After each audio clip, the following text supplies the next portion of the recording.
এটা হচ্ছে আমার ভাগিনা। এই ভাগিনাটা বয়স হলো 4 বছর, ঠিক আছে। তো মানে এই সাইকেলটা কিনে দিছিলাম 6 মাস বা 6 মাসের বেশি হয়ে গেল গা। তো এই সাইকেলে কিন্তু দুই মধ্যে চাকা আসাল। তো হঠাৎ করে মানে আজ থেকে 3 দিন আগে এই চাকা দুটা আমি খোয়াই দিই।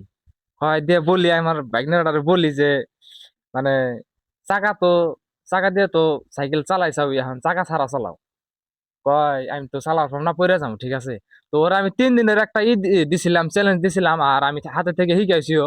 তো 3 দিনে কিন্তু মানে সাইকেল চালান শিখে গেছে গা, ঠিক আছে। এই এতটুক বাচ্চার তাও 3 দিন লাগছে সাইকেল চালান শিখাইতে, ঠিক আছে। 3 দিনের মাথায় আজকে কিন্তু মানে কোনো ধরনের মানুষের সাহায্য লাগে না, একলা একলাই সাইকেলে উঠায় কিন্তু সাইকেল চালিয়ে হারে। তো আপনারা যদি ফেসবুকে নতুন নতুন কাজ করতেছেন, হ্যাঁ, কিছুদিন সময় লাগবে, তারপরে কিন্তু মানে সবকিছু নিয়ম গুলো গাইডলাইন গুলো সবকিছু শিখে যাবেন গা। কেমন করে ভিডিও ভাইরাল হয়, কেমন করে কি করুন লাগে ফেসবুকে, ঠিক আছে। সব কিন্তু মানে শিখে যাওয়া গা, কিছুদিন অপেক্ষা করতে লাগবে, একদিনে তো আর সবকিছু শিখান জানা যে কোনো কাজ। মানে মিনিমাম সেটা 3-4 দিন বা 1 মাস, এই কাজ ফেসবুকের কাজটা তো আর বেশি দিন লাগে, ঠিক আছে। এটা কিন্তু 2-4 দিনে হয় না। তো ধৈর্য ধরে থাকুন লাগবো আর কি। ধৈর্য ধরে যদি কাজ করুন ফেসবুকে, অবশ্যই সাকসেস একদিন হবে নি।